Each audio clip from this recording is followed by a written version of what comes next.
Welcome to online class from Rikabi Bazar Girls High School. Please pay attention only the students of class 10. Last week I have taken 3 video tutorials on suffix and prefix. Today we will do some exercise on suffix and prefix. Stay with me please. As usual, I am here as a guide for you. I am Abdul Naim Loskor, assistant teacher in English. So let's go. এখানে আমরা যে exercise করব এটা হচ্ছে 1 নম্বর exercise. তো তোমাদেরকে বলে রাখি, যখন প্রশ্নপত্রে একটা প্যাসেজ দেওয়া থাকবে তখন এই প্যাসেজটির সম্পূর্ণটাই তুমি যখন পড়ার সময় এটার বাংলা অর্থটাও মনে মনে পড়ে নিবে। বাংলা অর্থ করার ফলে তুমি অনেক সময় বিপরীত শব্দ, প্রতিশব্দ যে শব্দগুলি আছে তখন তোমার কাছে খুব পরিচিত বলে মনে হবে। আর যদি আমরা এগুলো না বুঝে থাকি তাহলে আমাদের সাফিক্স প্রিফিক্স অত্যন্ত কঠিন হয়ে দাঁড়াবে। আজকে আমার সঙ্গে থাকো, দেখো যে কত সহজ। Number 1, slam. স্লাম মানে বস্তি। ডুয়েল, বাস। এখানে বস্তি বাস হতে পারে না, হতে পারে বস্তি বাসী, কারণ এখানে আর আছে আবার, সুতরাং বস্তিবাসী। স্লাম ডুয়েলার্স, ডুয়েল হয়ে গেল ডুয়েলার্স। স্লাম ডুয়েলার্স আর রুট মানে শিকড়, এটা হবে রুটলেস মানে শিকড়হীন, পিপল মানে লোক। স্লাম ডুয়েলার্স আর রুটলেস পিপল, বস্তিবাসীরা শিকড়হীন লোক। অ্যাকচুয়াল মানে হবে অ্যাকচুয়ালি, প্রকৃত অর্থে। দে আর রুটলেস, তারা শিকড়হীন। And they have to take shelter, এবং তাদেরকে আশ্রয় নিতে হয়। আন্ডার ডিফারেন্ট সার্কুমস্টেন্সেস, বিভিন্ন পরিবেশে। দে লিভ দেয়ার ইন অ্যান এটা হচ্ছে হিউম্যান। যেহেতু অ্যান আছে তাহলে এই শব্দটির আগে নিশ্চয়ই কোনোটা ভাওয়েল দিয়ে শুরু হবে। তো হিউম্যান মানে মানব, তা আমরা বলি অমানবিক, তাহলে বলতে পারি inhuman. They live there in an inhuman condition, তারা সেখানে অমানবিক অবস্থায় বসবাস করে। দে আর ডিপ্রাইভড অফ মানে বঞ্চিত। They are deprived of all kinds of human rights, তারা সকল প্রকার মানব অধিকার থেকে বঞ্চিত। About 80% of the slum dwellers, বস্তিবাসীদের মধ্যে শতকরা 80% সাফার ফ্রম, ভোগে। কিসে ভোগে? হাঙ্গার মানে ক্ষুধা, নিউট্রিশন মানে পুষ্টি, তারা তো অপুষ্টিতে ভোগে। তাহলে নিউট্রিশনের বিপরীত শব্দ হচ্ছে মাল নিউট্রিশন, অর্থাৎ নিউট্রিশন আগে MAL শব্দটি যুক্ত হবে, মাল nutrition and different types of diseases, এবং বিভিন্ন প্রকার রোগে। অ্যাজ এ রেজাল্ট, ফলে মেনি অফ দেম, তাদের অনেকেই ডাই মারা যায়। এ ম্যাচিউর মানে পূর্ণবয়স্ক, আসলে অপ্রাপ্তবয়স্ক অবস্থায়, এই জন্য হবে প্রিম্যাচিউর ডেথ, এই জন্য তারা অকাল মৃত্যুবরণ করে। তাদের মধ্যে অনেকেই অকাল মৃত্যুবরণ করে। অ্যান্ড দি আদার্স, এবং অন্যরা ফাইট উইথ দ্য ডেথ, এবং অন্যরা মৃত্যুর সঙ্গে লড়াই করে।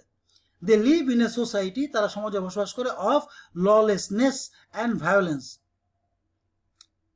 দে আর এক্সপ্লয়েটেড, তারা শোষিত হয়, বাই সো কল্ড তথাকথিত পলিটিক্যাল, এটা হচ্ছে লিড, এটা হবে লিডার্স, পলিটিক্যাল লিডার্স, তারা রাজনৈতিক নেতাদের দ্বারা শোষিত হয়।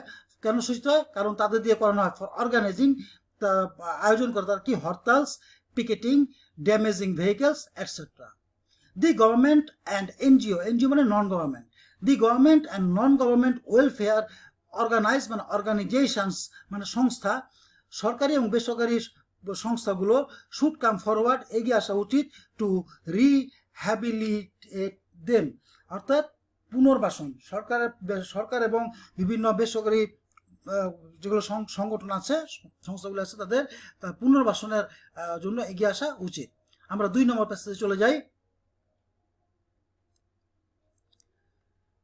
2 নম্বর প্যাসেজটি ওয়াটার নিয়ে। আমি সাধারণত যেগুলো সমসাময়িক যেগুলো ইম্পর্টেন্ট বার্নিং কোশ্চেন্স, যে ইস্যুগুলো থাকে, আমি সেই ইস্যুগুলো নিয়ে আসার চেষ্টা করি। এখানে ওয়াটার নিয়েও আসছে। Water is polluted in different ways, পানি বিভিন্ন উপায়ে দূষিত হয়। We are responsible for water pollute মানে পলিউশন। We are responsible for water pollution, পানি দূষণের জন্য আমরা দায়ী। অয়েল অ্যান্ড ডিজেল, পানি, তেল এবং ডিজেল, অ্যান্ড হিউম্যান ওয়েস্ট মানব বজ্র, মিক্স উইথ ওয়াটার পানির সঙ্গে মিশে। এখানে আছে ইনসেক্ট মানে পোকামাকড়, আসলে পোকামাকড় মারার জন্য আমরা ব্যবহার করি ইনসেকটিসাইডস মানে কীটনাশক। ইনসেকটিসাইডস অ্যান্ড ফার্টিলাইজার মানে কীটনাশক এবং রাসায়নিক সার, মিক্স উইথ ওয়াটার পানির সঙ্গে মিশে। দেয়ার আর স্টিল, এখনো বাংলাদেশে রয়েছে স্যানিটারি মানে স্বাস্থ্যকর, এটা হবে আনস্যানিটারি মানে অস্বাস্থ্যকর ল্যাট্রিন। অর্থাৎ বাংলাদেশে অনেক জায়গায় আছে যে অস্বাস্থ্যকর ল্যাট্রিন রয়েছে, এই জন্য unsanitary. There are still unsanitary latrines in the country. All this cause water pollution, এগুলো সবই পানি দূষণের কারণ। উই শুড নট ড্রিঙ্ক, এখানে হচ্ছে বয়েল মানে সেদ্ধ, আমার সেদ্ধহীন পানি মানে আনবয়েলড। উই শুড নট ড্রিঙ্ক, আমাদের পান করা উচিত নয়, আনবয়েলড ওয়াটার, সেদ্ধহীন পানি আমাদের পান করা উচিত নয়, ফর গুড হেলথ, ভালো স্বাস্থ্যের জন্য। আওয়ার রুরাল পিপল, আমাদের গ্রামের লোকজন, ডু নট নো, জানে না, হাউ টু পিউরিফাই ওয়াটার, কিভাবে পানি বিশুদ্ধ করতে হয়। ওয়াটার পিউরিফাই আছে, এটা হবে পিউরিফিকেশন মানে বিশুদ্ধকরণ। ওয়াটার পিউরিফিকেশন প্রসেস, পানি বিশুদ্ধকরণ প্রক্রিয়া, ক্যান হেল্প দেন, তাদেরকে সাহায্য করতে পারে, ড্রিঙ্ক পিওর ওয়াটার, বিশুদ্ধ পানি পান করতে। ইফ দ্য আর্সেনিক কন্টেমিনেট, এটা হবে কন্টেমিনেশন মানে দূষণ, সাধারণত টি থাকলে TION হয় ম্যাক্সিমাম জায়গায়। If the arsenic contamination continues, যদি এভাবে আর্সেনিক দূষণ চলতেই থাকে, arsenicosis will cause more deaths, arsenicosis অধিক মৃত্যুর কারণ হয়ে দাঁড়াবে। Arsenic is found in ground water, arsenic ভূগর্ভস্থ পানিতে পাওয়া যায়। টিউবওয়েল ওয়াটার, নলকূপের পানি, কন্টেন্স আর্সেনিক, নলকূপের পানিও আর্সেনিক ধারণ করে। ফর প্রিভেনশন মানে প্রতিরোধ, for prevention of arsenicosis, arsenicosis প্রতিরোধে people should eat balance diet, জনগণের সুষম, লোকজনের সুষম খাবার খাওয়া উচিত, কন্টেইনিং ফিশ অ্যান্ড ভেজিটেবলস, মাছ এবং সবজি সহকারে। We also need a campaign, campaign মানে অভিযান, আমাদের অভিযান পরিচালনা করা প্রয়োজন, for motivation to create awareness মানে অ্যাওয়ার মানে সচেতন, অ্যাওয়ারনেস মানে সচেতনতা, অ্যামং পিপল জনগণের মাঝে। যখন জনগণ মানে সবাই, দুইজনের মাঝে হলে আমরা বিটুইন বলি, আর সবার মধ্যে হলে অ্যামং ইউজ করি। তো we also need a campaign for motivation to create awareness among people. Video tutorial যখন চলতে থাকবে তখন প্যাসেজগুলোকে তোমরা একটা স্ক্রিনশট মেরে রাখবে। 3 নম্বরটি নিয়ে আলোচনা করি, কম্পিউটার নিয়ে। কম্পিউটার ইজ এ মডার্ন, এখানে আছে ইনভেন্ট, ইনভেনশন মানে আবিষ্কার। কম্পিউটার একটি আধুনিক আবিষ্কার। It is an electric device, yeah একটা বৈদ্যুতিক যন্ত্র। ইট স্টোরস, ইয়া জমা করে, ইয়া কি জমা করে, তথ্য, তথ্য মানে ইনফরমেশন, এখানে আছে ফর্ম, তাহলে এটা হবে information. It stores information on a magnetic tape, magnetic tape চুম্বকীয় টেপে ইয়া তথ্য ধারণ করে।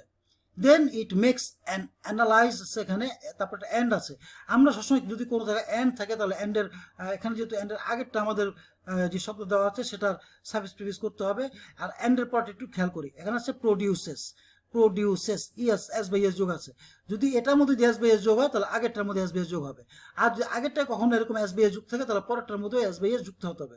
আগেরটার মধ্যে কখনো যদি TION হয় পরেরটায় TION থাকবে, এরকম ভাবে মনে রাখবে। তো then it makes an analysis and produces the data as required.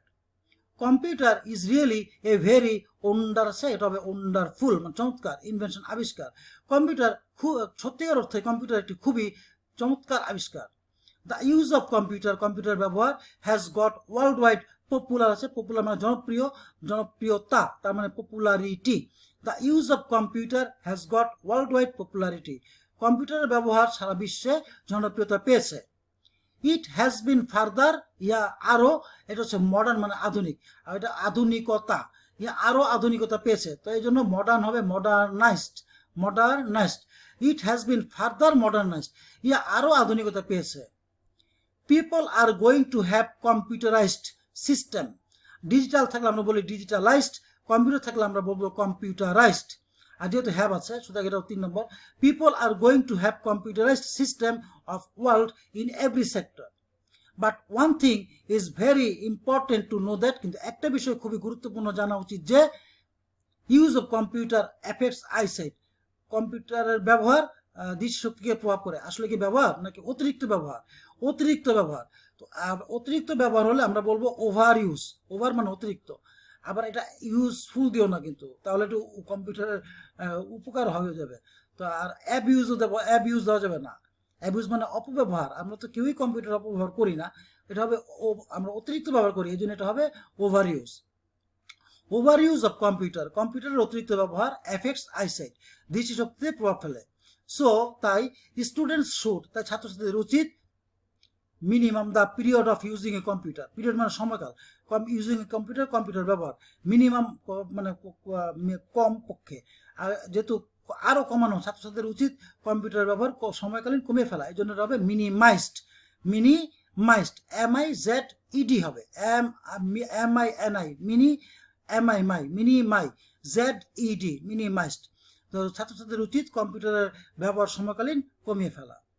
তো আজকে যে 3টি আমরা প্যাসেজ করলাম সমসাময়িককালের প্যাসেজ, এগুলো আমরা প্রতিটা প্যাসেজ খুব গুরুত্ব সহকারে আবার দেখব। তো তোমাদের জন্য সাধারণত আমি আবার হোমওয়ার্ক দিয়ে থাকি, আর আগামীকাল যেহেতু আবার আমি ফিরে আসবো, আজকের হোমওয়ার্কের জন্য মাত্র 2টি দিলাম, যাতে বাসায় বসে বসে এই হোমওয়ার্কগুলো বাসায় প্র্যাকটিস করার চেষ্টা করবে। চলো হোমওয়ার্কগুলো দেখতে থাকি। হোমওয়ার্ক যখন চলবে তখন তোমরা হোমওয়ার্কগুলোর স্ক্রিনশট মারবে। এই হচ্ছে তোমাদের জন্য হোমওয়ার্ক। এটা বাংলাদেশ নিয়ে আসছে, আর বাংলাদেশ নিয়ে যত প্যাসেজ থাকবে সবগুলো প্যাসেজ ইম্পর্টেন্ট। তো তোমরা নিশ্চয়ই প্যাসেজটি ইতিমধ্যে দেখতে পাচ্ছ। প্যাসেজটি যখন চলতে থাকবে ভিডিওটি, তখন এটার স্ক্রিনশট মেরে রাখবে। পরবর্তীতে ভিডিও টিউটোরিয়াল শেষ করার পরে, অনলাইন থেকে বেরিয়ে যাওয়ার পরে তোমরা এগুলো পুনরায় বাসায় বসে বসে প্র্যাকটিস করবে। এবং স্কুল যখনই খুলুক, আমরা কিন্তু এই প্র্যাকটিস শিটগুলো, হোমওয়ার্কগুলো তোমাদের কাছ থেকে আমরা আদায় করবো ইনশাআল্লাহ। দ্বিতীয় প্যাসেজে চলে যাই। এই হচ্ছে আরেকটি প্যাসেজ, এটা অনেস্টি নিয়ে। তো হয়তো অনেস্টি দেখে অনেকেই চিন্তা করছো যে এটা খুব সহজ। আসলে আমি আগেই বলেছি যে প্রতিটা প্যাসেজের বাংলা অনুবাদ করতে হবে। এটার যদি এই অনেস্টি নিয়ে যে প্যাসেজটি আছে, এই প্যাসেজটি যদি তুমি বাংলা না করো, তাহলে অবশ্যই তোমার 2-1টি ভুল হয়ে যাবে, আমি নিশ্চিত। তুমি যদি বাংলা অর্থ ভালো করে বুঝতে পারো, তাহলে এই শব্দগুলোর তুমি সাবস্টিটিউট করতে সক্ষম হবে। আশা করি আজকের ক্লাসটি, ভিডিওটি তোমাদের জন্য অনেক উপকার আসবে। তোমরা এই করোনাকালীন সময়ে বাসায় থেকে এগুলো প্র্যাকটিস করার চেষ্টা করবে। পাশাপাশি অন্য ক্লাসগুলো চলছে। আমরা করোনা শুরুকালীন সময় থেকে এখন পর্যন্ত তোমাদের পাশে আছি এবং থাকবো ইনশাআল্লাহ। তো আজকে এই পর্যন্তই। আগামীকাল আবার তোমাদের জন্য আমি ক্লাস নিয়ে আসবো। আজকের মতো আমি এখানে বিদায় নিচ্ছি। আসসালামু আলাইকুম ওয়া রাহমাতুল্লাহি ওয়া বারাকাতুহু।